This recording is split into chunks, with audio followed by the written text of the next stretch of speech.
Main Street, the main business street of a town. Business. What is business anyway? Business is everything we see along this street, and much more. It is any enterprise which is organized to satisfy our wants for goods and services. Men and women establish businesses in the hope of making a profit. Thus, they earn their livelihood by supplying goods and services which others desire. The world is so full of these goods and services that we take them for granted. Yet without them, we could have almost none of the things that we have come to consider necessary for our comfort and safety. Just think what it would mean if all this were taken away and we were suddenly required to produce our own food, make our own clothes, build our own homes. It would mean living like this. Each of us would have to work single-handedly to create the bare necessities of life. For it is business, organizer of cooperative effort among people, and creator of elaborate machinery and equipment, which is responsible for the comfortable life we live today. Business set the stage for this scene of the Harrison family at breakfast. Business built their comfortable home, provided father with the clothes he wears, fashioned the spoon that John is using, manufactured the chair in which mother sits, and produced the breakfast cereal Joan is eating. That cereal, now, where did it come from? It was bought in a box at a grocery store, of course, but long before then, it started as growing grain on a farm. We seldom think of farming as a business, yet agriculture is one of the basic industries which make up one phase of business activity, production. Farms produce the food for our tables, materials for our clothing, hides for leather products, and raw materials for many other things. Although less than a quarter of our population live on farms, these people are able not only to supply our wants, but also to produce a surplus for export, thanks to improved farming methods and to modern machinery produced by other businesses. This is one example of how various types of business work together and assist each other, not only within one country, but throughout the world.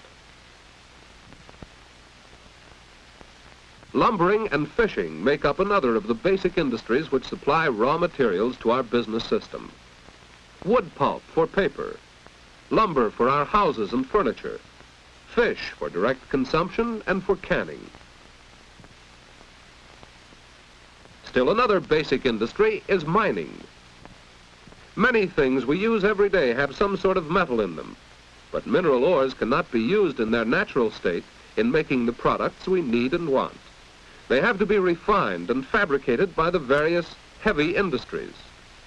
And even when iron ore has been transformed into sheet steel, it still is not in the form of a product commonly used, such as this toaster on the Harrison's breakfast table. What is needed is the work of another type of business, the fourth of our major industries, manufacturing. This is the real heart of business activity. Mass production enables more people to obtain more of the things they want, and in so doing, provides jobs for thousands of workers. The assembly line shows again how business brings about the cooperation of many people to supply the wants of all. The toaster is manufactured not only by the workers you see here, but by men and women employed in the many widely separated factories that produce the various parts here assembled into a finished product. Thus, any business concern is dependent upon many others, some of which may be located in distant parts of the world. Each is a customer of the various concerns which produce the materials it needs, and each, in turn, serves its own customers with the goods it makes. We have examined the production phase of business activity, which includes farming, lumbering and fishing, mining and manufacturing. But it's not enough for business merely to produce goods. The toasters, manufactured here for instance, must reach the homes of the people who want them. Production is but one phase of business activity. The second is distribution. Sometimes distribution is a very simple matter. John's egg, for instance, was delivered to the door directly by the farmer. But in most cases, as with the toaster, goods must move long distances and pass through several hands in going from producer to consumer. From the factory, the toasters are shipped to wholesale houses in different sections of the country and in foreign lands. A wholesale house buys various products in large quantities from producers and resells them in smaller quantities to retailers.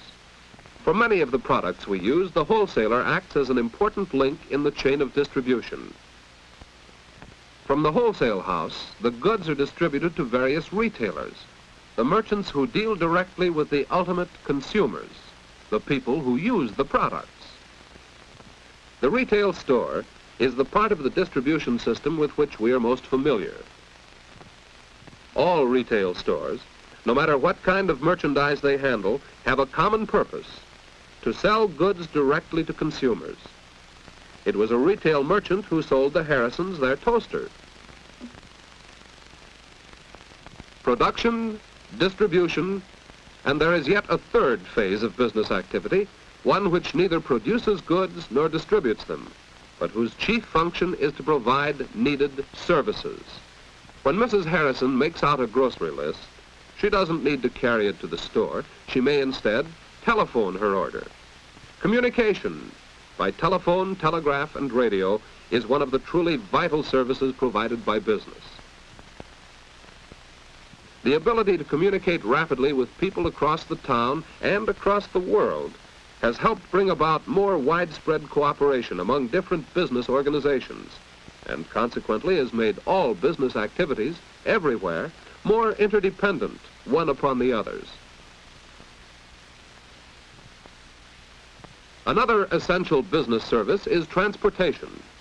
Modern means of transport enable all of us to move about quickly wherever we wish and allow business to draw upon the resources of the world and to distribute the products of farm and factory in great quantities to great numbers of people.